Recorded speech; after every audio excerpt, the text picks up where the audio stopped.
Faith is one of those things that we know we're supposed to have, but man, it doesn't seem like we exercise it that much. Maybe the problem there is the whole word exercise. There's so many things that we want to do, and yet we can't seem to get around to it with any sense of consistency. But I got to tell you, the exercising of faith really shouldn't be optional. Exercising of faith will make all the difference in the world. And that's what I want to talk to you about on The Bottom Line today. This is The Bottom Line, recorded Sunday, July 16, 2017, the gift of faith. Growing up in the church, I've heard the word faith, about a bajillion times. And that's okay. I need to hear it about a bajillion more. Truth of the matter is, we all need to hear it. The thing about faith is we have levels of how much we believe. We go, I believe God can do that, but that is maybe outside the realm of God.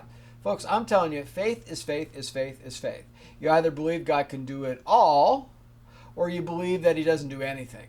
Because the fact of the matter is, he doesn't put limits on our faith. We put the limits on our faith. And when we try to move in this gift of faith, that which comes from the Holy Spirit, we have to understand a few things about it. First of all, is that faith is what pleases God. And we should be living a life that desires to please God, to bring a smile to his face.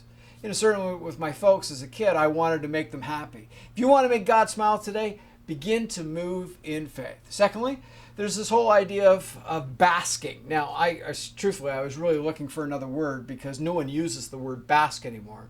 But the whole idea is very, very simple. That we just allow that which we have need of in faith, and we begin to be saturated in that. We begin to think about that, and we begin to exercise in that. So if we need faith for healing, then we should be reading healing scriptures, and we should allow ourselves to be thinking through that and saying things like this to God. God, I'm not sure how it works, but would you help me? Would you show me? I want to believe this for my life, and I'm extending faith. So we bask in the word. Thirdly, we need to tamper with the evidence. Faith is that which we hope for, and it's the evidence of that which is unseen. And folks, we need to tamper with the evidence. In other words, we need to begin to see. We need to begin to see what it is we have need of. We just finished a very powerful exercise in church where we had people literally stand, state their name, and then with 5 words or less, some went 7, some went 8, but we didn't knock them down. But we just had them say very quickly what it is that they needed to have faith in.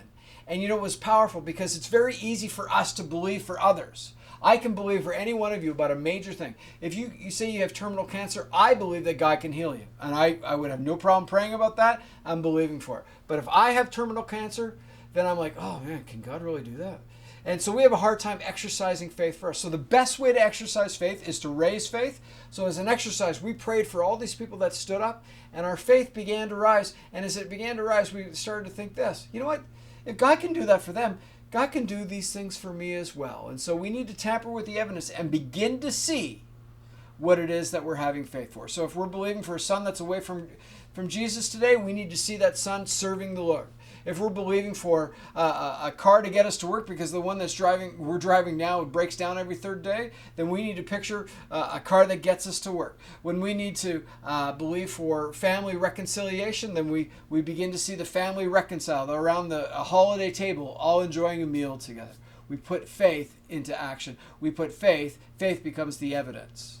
And finally, we need to keep a list. When they crossed over the Jordan River, Joshua sent him back into the river to gather 12 stones in order to build a monument.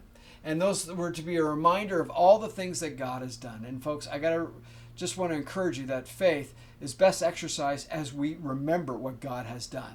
And sometimes we feel like there's a long period in our life where God doesn't seem to be doing anything. All we need to do is just to remember what he has done in our past and believe that he's good to do it in our future.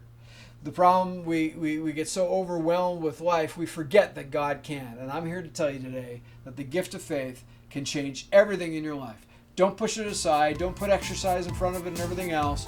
Put faith into action, and you'll see God do amazing things. Hey, thanks for tuning in, and we'll see you again next week.